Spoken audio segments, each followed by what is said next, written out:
A brand new person, when they first get started, they're just excited.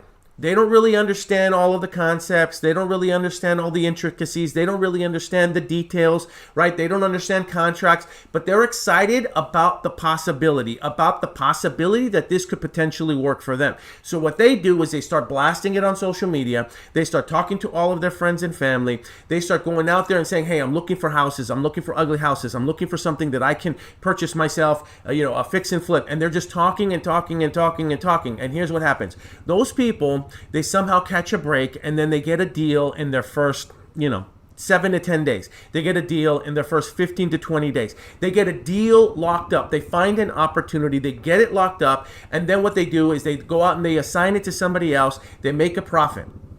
And then here's what happens. Then they want to get smart. Then what happens is they say, okay, I must have missed something along the way. I must have missed something throughout this process because this was just too easy. And so now all of a sudden they want to start studying all the details. This was something that I actually covered last night. It's a play on words of surviving,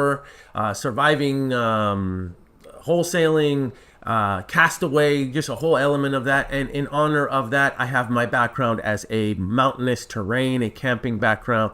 And if you're seeing this on YouTube, then you see the stars in the background. And I'm wearing a animal print golf shirt as well. Although the animal print doesn't necessarily match the mountains, but whatever. Just roll with it, right? Just go with it. So, what we are talking about now, give me a quick thumbs up so that I know that you guys can hear me okay. I want to make sure that it looks like the mic's working and everything's working smooth. So if you could give me just a quick thumbs up to let me know that you hear this okay, that would be fantastic. It helps me so that if I need to make any last minute adjustments, I can make those adjustments. By popular demand, I am doing this again. The theme behind this live broadcast is really just, if you were stranded in a mountain, right, in a mountainous terrain, if you're out in the woods, if you're out in the forest and you're stranded and all you have is your cell phone and with a signal, so you've got your cell phone and your signal, and the only way for you to be rescued would be for you to generate $2,500 with your cell phone and that signal, could you do it, right? Could you do it in 30 days? And we're going to show you how you can make $2,500 in 30 days with nothing but your cell phone and a signal and one pair of underwear. I didn't put that part in the slides. I probably should have, but I think you get the point. So we're going to get started in a little bit. I'm going to let the algorithm kick in. Thanks, Ezra. I appreciate you letting me know about the sound. It looks like the sound is coming through smooth. I'm checking YouTube as well. Again, I've got 3 different platforms that we're streaming on, a few different cameras. So if by chance it looks like I might not be looking directly at you, or if I'm glancing up to the top left, it's because I'm looking at the comments, I'm looking at the stream, and I'm looking at the camera. Additionally, just so that everybody knows, yes, I am blind in my left eye. So if my left eye seems to droop, or if it just seems to go off on its own, deal with it, right? Notorious B.I.G. didn't mind, and I don't mind my left eye either, right? It is who I am, and it's part of what part of my makeup. So anyway, all right, how to make $2,500 in 30 days with nothing more than a cell phone if you are stranded in the mountains, in the forest, and all you've got is a cell phone and a signal. And the only way to get rescued, the only way for people to find you, as part of the game, is you have to generate $2,500 in 30 days just using your cell phone. Could you do it? And I say that you can, and we're going to talk about how to do it. And look, in our business, when you are a real estate investor who is using wholesaling as one of their strategies, making $2,500 really is very, very conservative. It doesn't sound like much. There are plenty of other people who are posting HUDs, they're posting checks, they're posting wires, they're showing cash, checks of $5,000, $7,500, $20,000, $40,000, and that's all great. But I want to be really, really conservative here, and I want to just say, look, with your cell phone and nothing else, with a signal, could you use that phone to help you generate $2,500 in the next 30 days? And I'm going to prove that you can, and I'm going to show you that you can. It is not that difficult. Now, once you master that, well, then it should be easier for you to then scale that up and do it, using a whole variety of different strategies and a whole variety of different tools. Okay, it is currently 9:11. I am going to get started. Let's go on to the next slide. All right. Now, let's. I already covered this, so I'm not going to go over the slide again. But for the sake of the fact that I am recording this, I'm going to cover it one more time.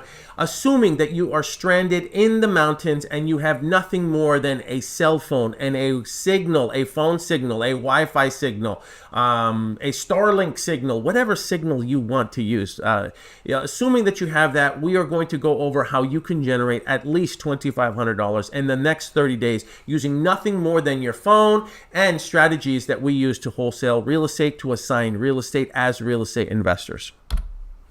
Okay, number one, everything has to be free using these strategies, okay? So again, what we're saying is you're not going to be able to use any money, you're not going to be able to buy any leads, you're not going to be able to do anything that is going to require an investment of money on your part. We're going to talk about nothing but free strategies and nothing but free techniques, nothing but free apps. Everything is free. The only thing that you have is your cell phone and a signal and your underwear. That's it, okay? So cell phone and free apps.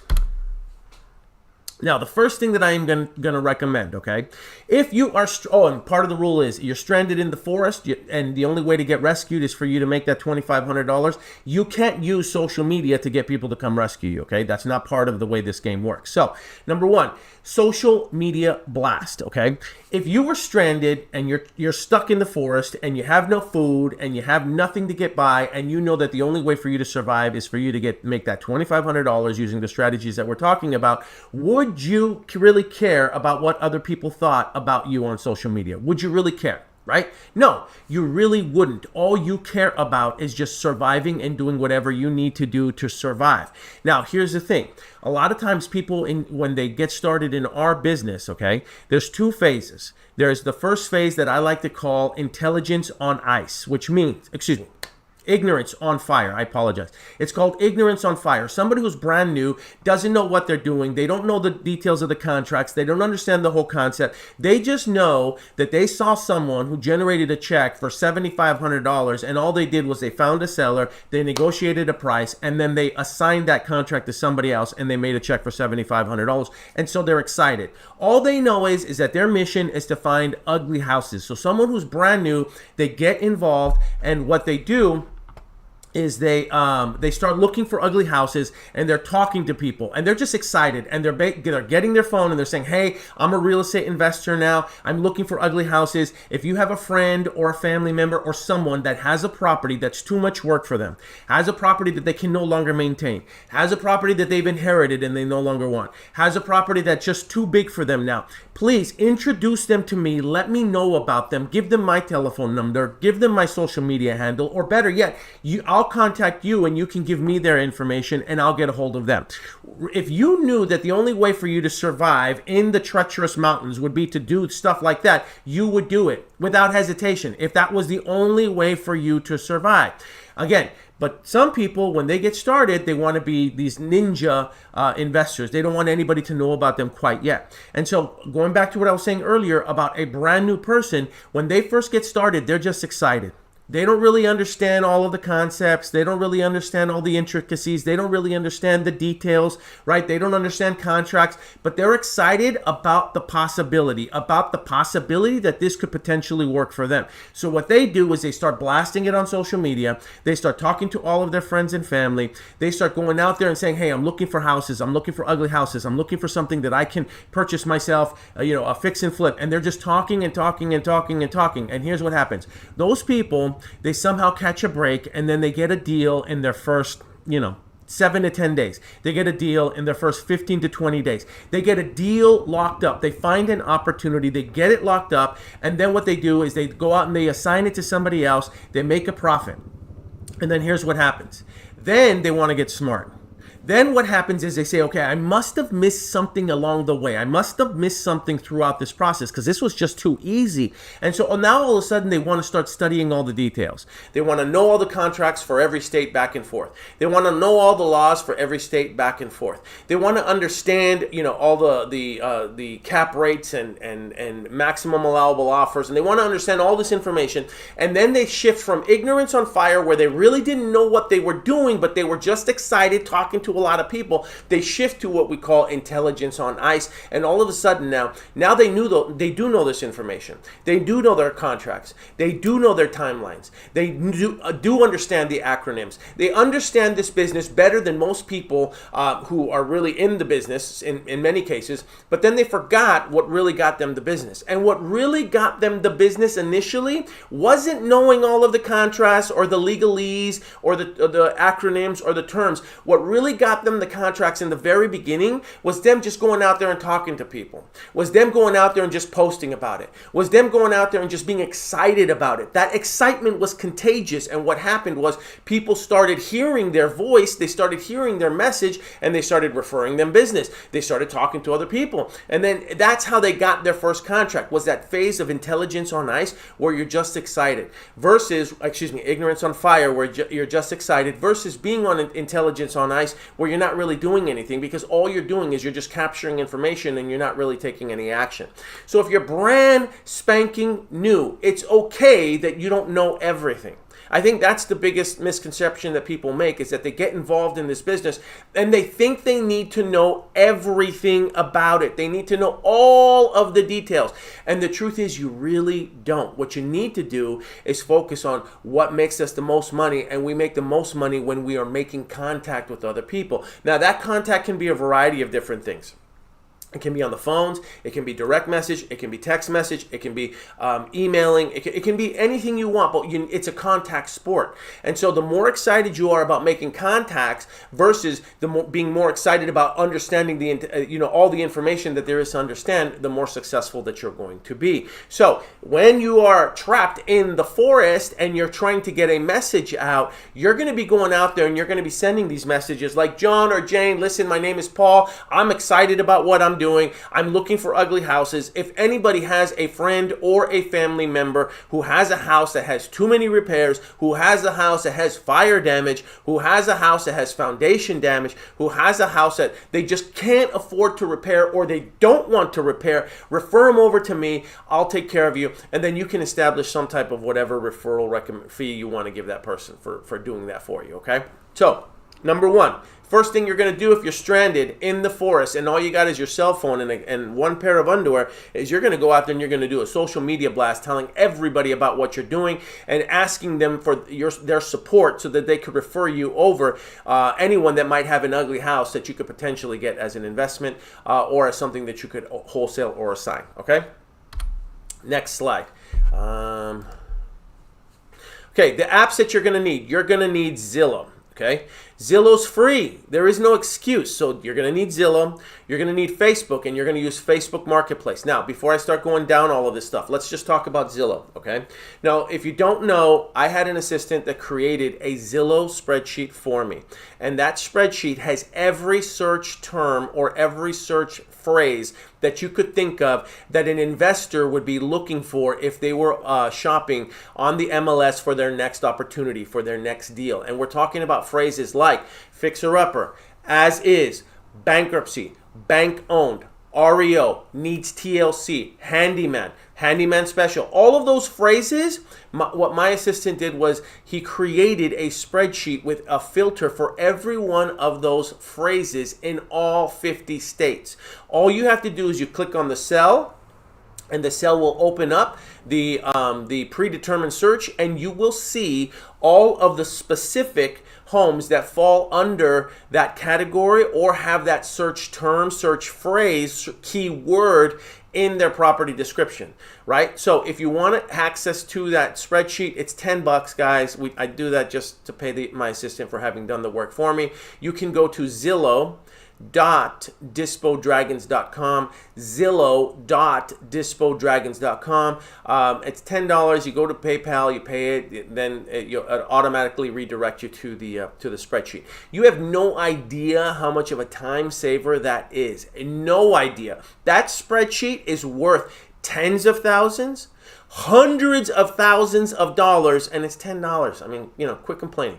All right, so now going back to what we were saying earlier, though, in this case, you're in the mountains, You can't buy anything, so you're just going to use Zillow for free. Okay, so let's just say that you use Zillow for free, and now you're going to have to manually search for all of those key phrases, and you're looking for key phrases like fixer upper, and you're looking at all the properties that are on the market, or you're looking for all the properties that are for sale by owners, and you are going to reach out to those people. We're going to talk about outbound marketing in a little bit. So you're going to need Zillow. Second thing is Facebook, okay? You're going to use Facebook, obviously, for social media and for sharing what it is that you're doing, and for the fact that you're looking for these ugly houses. And if anybody has any friends or family that they could refer over to you, you're going to ask for their support. Now, I didn't really talk about this on the last slide, but let's talk about it now. A lot of people have trouble posting on social media for a couple of reasons. Number one, because they're embarrassed, but number two, because they feel like they've shared that message too much, or they're afraid that somebody is going to get turned off by hearing their message too much. Now, let's address that right now. Number one, the average human being has to see something a minimum of 7 to 9 times, some people say even 12 times, before they actually change any of their buying habits, or before they even associate you with a certain message or a certain activity or a certain brand, okay? They need to see it they need to see it 7 to 12 times before their buying habit change, or before they associate you with that brand, okay? So if they need to see a message of a minimum of 7 to 12 times, you have to ask yourself, how many times are you actually sharing that message? So there's people that are going out there and they're saying, well, I shared that message, once last week, and then, a couple months ago, and then it's 7 times is not a lot, right?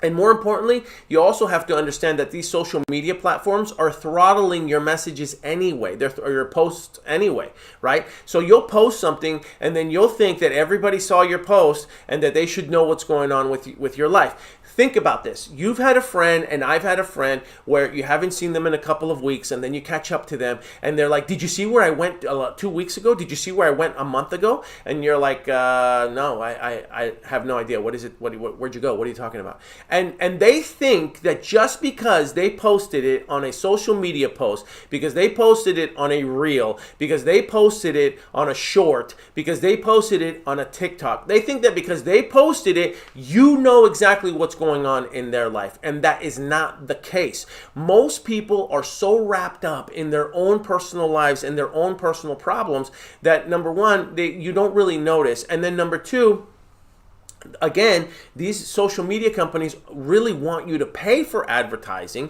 They want you to pay to boost your posts. And if you haven't made contact with someone on a social media platform lately, then you're probably not going to see that post anyway.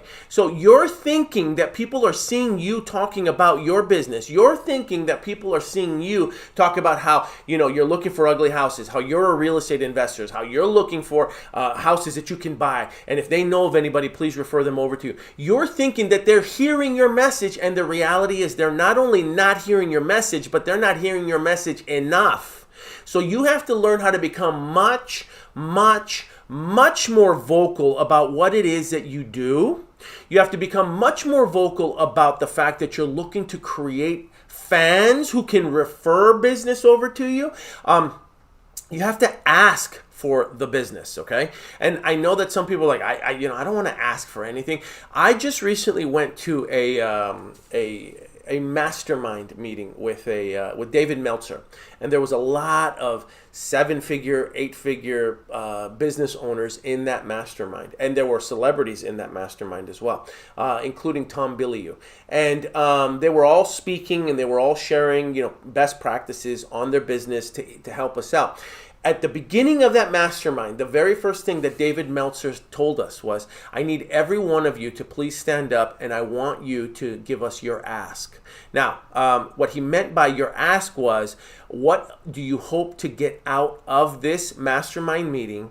And how can everyone in that mastermind meeting, how can they help you accomplish your goal? So you had to get up in front of a room of people, right? 7-figure, 8-figure entrepreneurs, and you had to come up and you had to ask what they could give you so that you could they could support your business, how they could help you make you more successful at whatever it is that you're doing.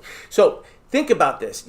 How intimidating is that you, I'm thinking like myself, I have to get in front of a group of people that are 7-figure, 8-figure entrepreneurs, and I have to ask them something so that they can help me with my business, right? So I'm not going to go into what I asked for. But anyway, the point is that you have to get comfortable, just like I had to get comfortable with the ask. You have to get comfortable asking for business. There's no shame in asking for business. A closed mouth isn't going to get fed. So you're going to have to get up there, you're going to have to get your phone, and you're going to have to say something like, John, or hey, it's Paul. Listen, if you guys know of anyone, please, I'm a real estate investor, and I know that some of you might know that I'm just getting started, but I'm looking for houses that I can buy and add value to. Ugly houses, houses that need repair, houses that might be tear downs, houses that might have fire damage, houses that might have foundation damage, whatever it might be. Listen, if you have a friend or a family member, I need you to think of me first, refer them over to me, or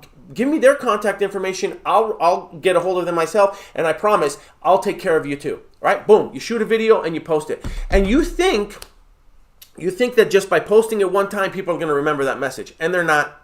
They're not. And Gary Vee is talking about how none of us, including himself, are posting enough for people to change their buying habits and for them to turn into your raving fans so that they can refer you business, okay? So anyway, we were talking about Facebook and we were talking about social media, and I did go on a little bit of a tangent. I technically was supposed to do this on this slide, right, on social media, but I ended up over here. Let's go back to Facebook now, and let's talk about Facebook Marketplace, okay? Free app, Facebook Marketplace. Now, I should have put Craigslist on there too, but you're going to be able to find opportunities and deals on Facebook using Facebook Marketplace, okay? Let's talk about that for a minute, okay? On Facebook Marketplace, you're going to find a whole bunch of real estate agents that are posting their listings, real estate agents that are posting other people's listings. They may not be their own listings. They're trying to get buyers. They're trying to capture a buyer to help them, that they can represent. And then you're going to find wholesalers that are on there as well, promoting their deals, promoting other people's deals, and then you're going to find owners.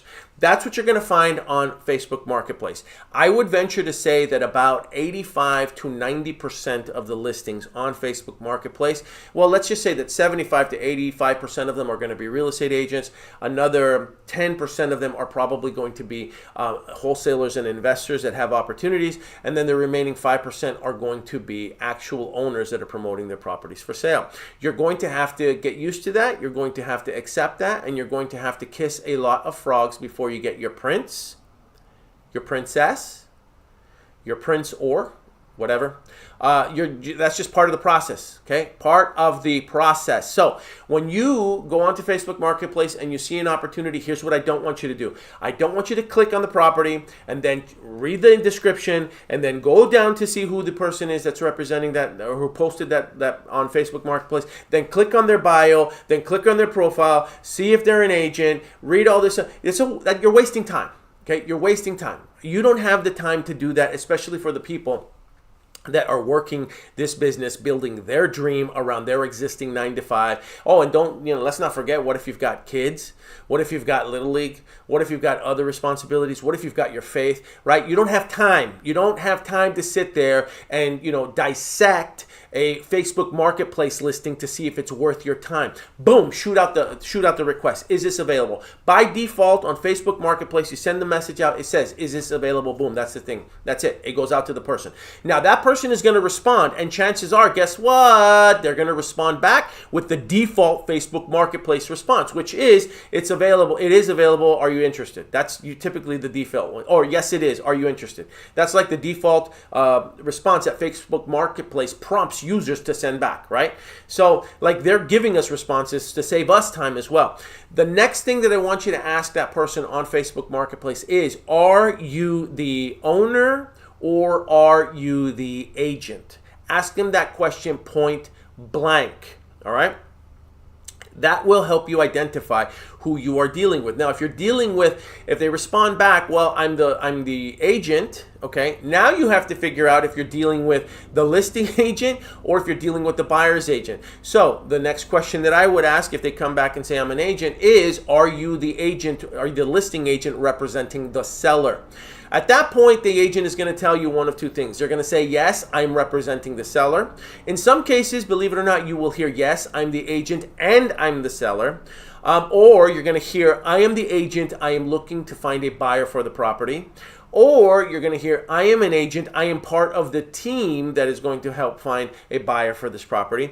Look, all of that, that's great. The bottom line is you need to know if they're the listing agent, okay? Everybody else is just someone that's looking to represent a buyer. And God bless them, there's nothing wrong with that. They're trying to build their business too. Don't hate on someone, don't poo-poo on someone just because they're trying to build their business, okay? If they're promoting somebody else's business, somebody else's listing, God bless them. Let them do that. They're trying to generate, they're doing activities to trying to generate an income. Let them do that, right? So you just kindly say, okay, no problem, I'm looking to work directly with the listing agent.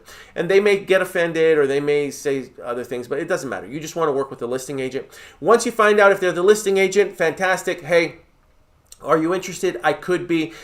Is there any wiggle room in price? And now you're going to start to ask questions, right? And we have a whole list of questions that you're going to want to ask them, but I'm going to briefly touch on them. Is there any wiggle room on price? Number one. Number two, have you gotten any offers? Number three, where have those offers been? And then number four, if the seller doesn't sell the property, what will they do with it next, right? Those are the questions that you're going to want to ask the real estate agent. Now, let's just say that the next one is a wholesaler. So it's a wholesaler. Again, same thing. If the wholesaler is promoting an opportunity, you know, what are you going to do? That's what they're supposed to do. They're supposed to assign the contract. So you just, you know, thank you for your time. I appreciate it. Good luck. Now, an advanced person, okay, but this is mainly for new people, but someone who's advanced is going to be smart enough to work with that wholesaler so that they can create some type of a joint venture opportunity, and if you have a buyer, but we're not going to go into that today. And then lastly, you're going to have an owner. Hi, Mr. and Mrs. Seller. Is this still available? Yes, it's still available. Here's some of the questions that they might say. They might ask you, are you an agent? And you're going to say yes or no. I mean, look, when I respond, I have to respond to people honestly, and I'm going to tell them, yes, I'm licensed, but not in your state, or yes, I am licensed, but I'm not trying to purchase, I'm not trying to list the property, I'm trying to purchase it. Okay, so for those of you who are licensed, my personal recommendation is that you always approach a seller as an investor first. It's easier to pivot from investor to realtor as opposed to pivot from realtor to investor, right? You're not going to be able to do that. You can't get high on your own supply. So you can't get the listing and then go back and make them an offer below the list price that you recommended and try to buy it as an investor. It's not going to work. So approach all of them as real estate investors first. You can make the pivot if you're licensed, okay? So then you're going to go through all those questions and you're going to talk to the seller through the chat. Eventually, you want to try to transition that conversation from chat onto the phone, and that's a skill that you're going to have to develop as well. Okay, so your apps you're going to need Zillow, you're going to need Facebook, and then you can also use Craigslist, which is also an app, but most people are used to using it just simply online. The last thing that you're going to need is some type of a digital signature app, right? You're going to need something that you can use for free. There's PandaDoc, there's DocuSign, which will give you like 3 or 4 free envelopes per month or just once, I'm not sure. There's Adobe Acrobat. There's a lot of different digital signatures that will give you trials where you can send out, 2 or 3 to 5, per month, okay? So you're going to need some type of a digital signature once you want to send contracts out. Now, next slide. You're going to get used to doing outreach. You have to get used to doing outreach. And by the way, I am checking the comments just so that you guys know if there's any questions that you might have, feel free to post them in the chat. I hope that this is helping people out, right? I know that initially when we started this conversation, the whole conversation was being a little hokey.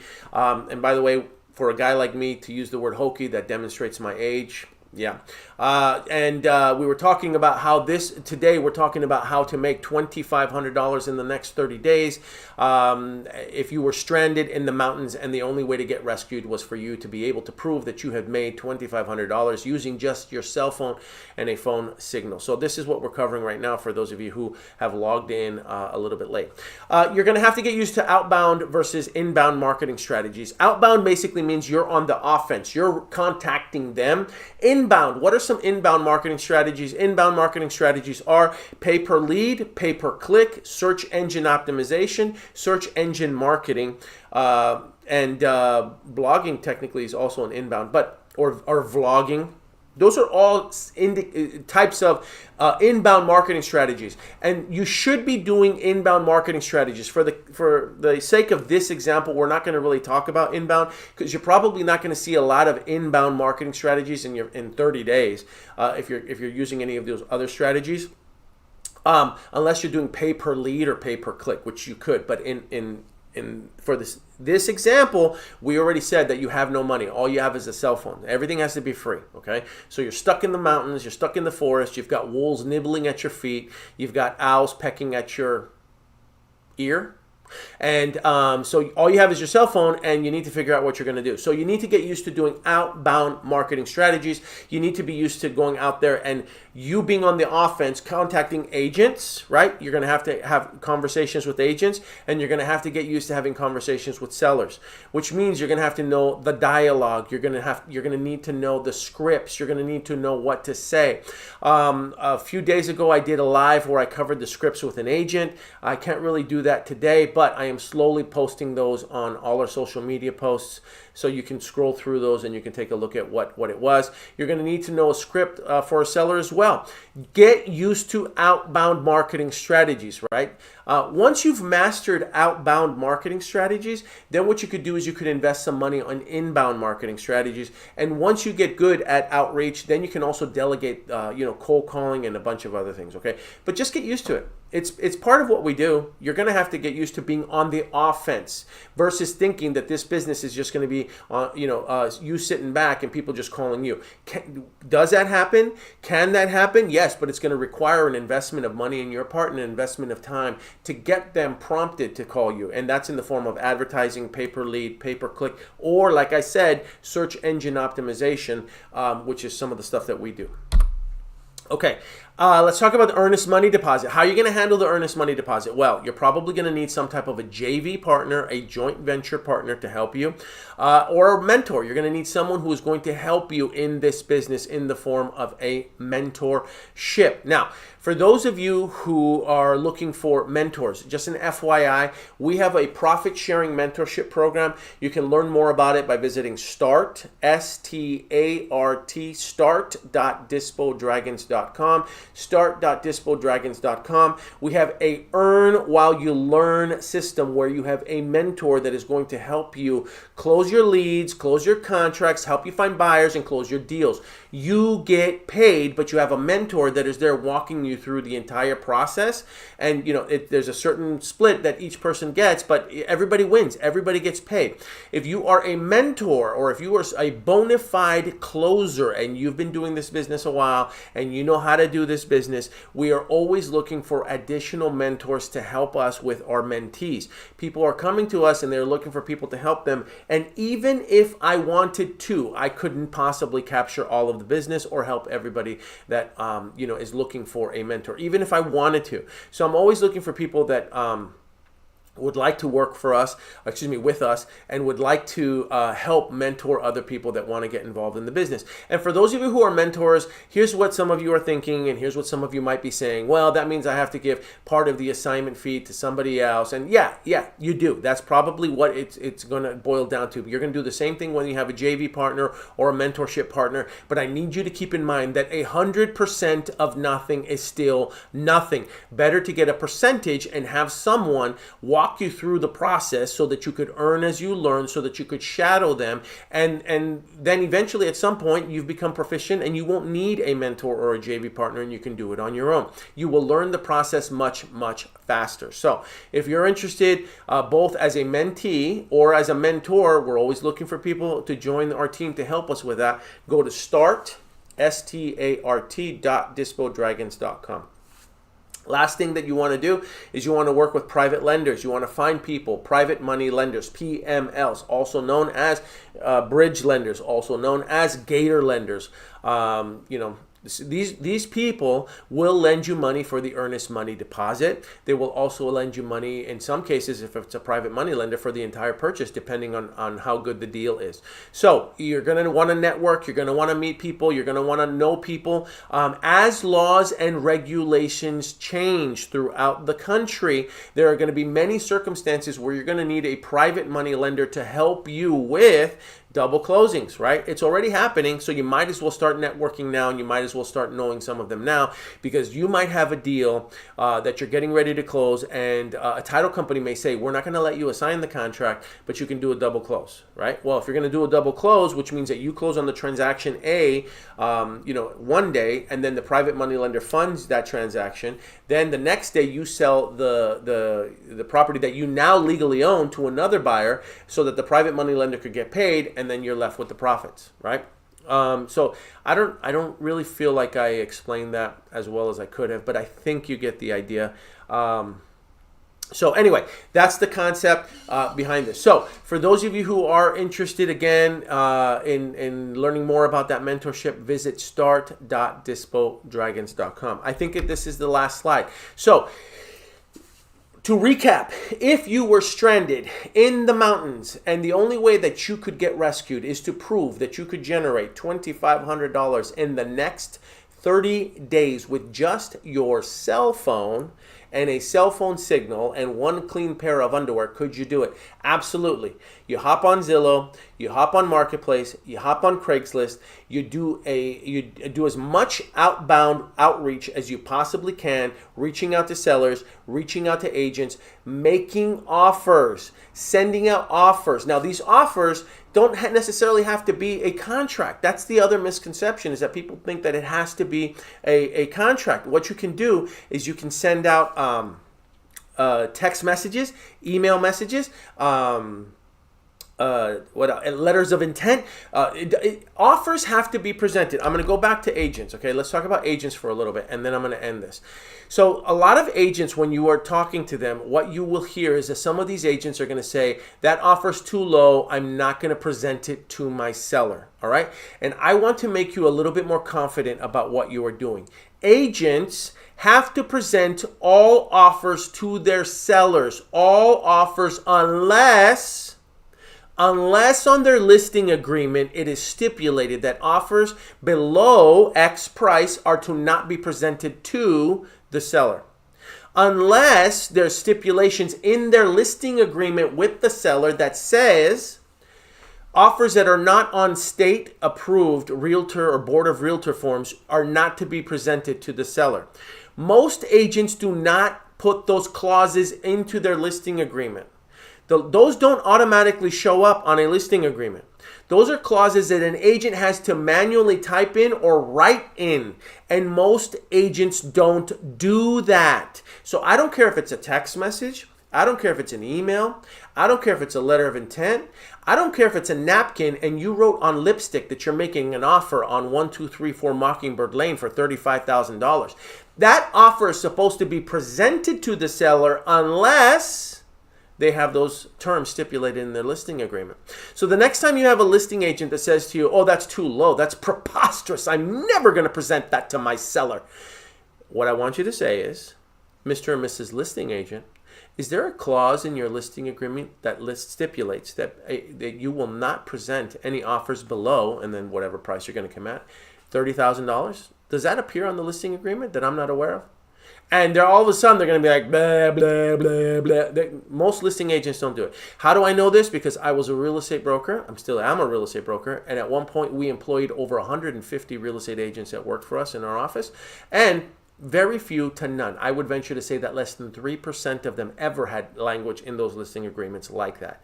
So most agents aren't going to put that language in there. More importantly, they don't want to put that language in there because then what it does is it already limits what they can do as a real estate agent in terms of presenting their offers. So that language isn't in there. Oh, and another thing, if they say, well, if it's not on state approved forms, then I'm not presenting it. Again, Mr. or Mrs. Real Estate Agent, is there language on your listing agreement that stipulates that if my offer is not on a state approved form that it shouldn't be presented to the seller? And they're probably going to say no. Now, some of them are going to say like, yeah, I do have that language, but that's very few in between. They're very rare that they actually have that language in there, okay? I'm sharing this with you because I want you to be confident about you making those offers. Make your offers. Send the text. Send the email. Send the letter of intent. Send the napkin with lipstick, whatever you want to do. As long as it's in writing, it has to be presented unless they stipulate it in the listing agreement. And as I mentioned, 97% of them don't, so it needs to be presented. All right. It is now 9:45. These calls are supposed to only last about 30 minutes. I appreciate you being here and standing by me. I know that sometimes there might be a little delay in the audio. I apologize for that. We're hardwired now. Before we were trying to do it off of Wi-Fi, so hopefully that solved the problem. If you have anything that you would like to be covered on these lives, let me know. I'll make sure that we cover them. Or what I'll do is I'll do a video on social media answering your questions. So if you have any questions, challenges that are not deal specific, I'll cover it on the lives. If you do have a deal that you have under contract and you need some help pushing it out, give us a call. That's what we do. We dispo them. If you have a deal that you're analyzing and you just want to know what would be the best approach, the best price, the best exit strategy, and you just want a second set of eyes to look over it with you, let us know. We can do a quick call and we can go over what I feel the maximum allowable offer would be, and the best exit strategy so that you can close it. If you haven't picked up my book yet, please pick it up. I gotta promote it, because if I don't promote it, nobody's gonna do it for me. Deal Like a Dove, Dispo Like a Dragon. It's on Amazon. Deal Like a Dove, Dispo Like a Dragon. Deal Like a Dove, Dispo Like a Dragon. If you pick it up, and you take a picture of yourself with it, you shoot me that picture, or even better, you post on social media with you in the book, I'll send you a free code to download the Audible version. And the Audible version kicks ass. I had a young man, his name is Tim Alexander. He's an excellent voice actor and narrator, and he really, really did a phenomenal job of narrating this book. Okay? All right, everybody. I appreciate that. Thank you for the feedback, and thank you for the support. I'll see everybody a little bit later on. Take care, everyone.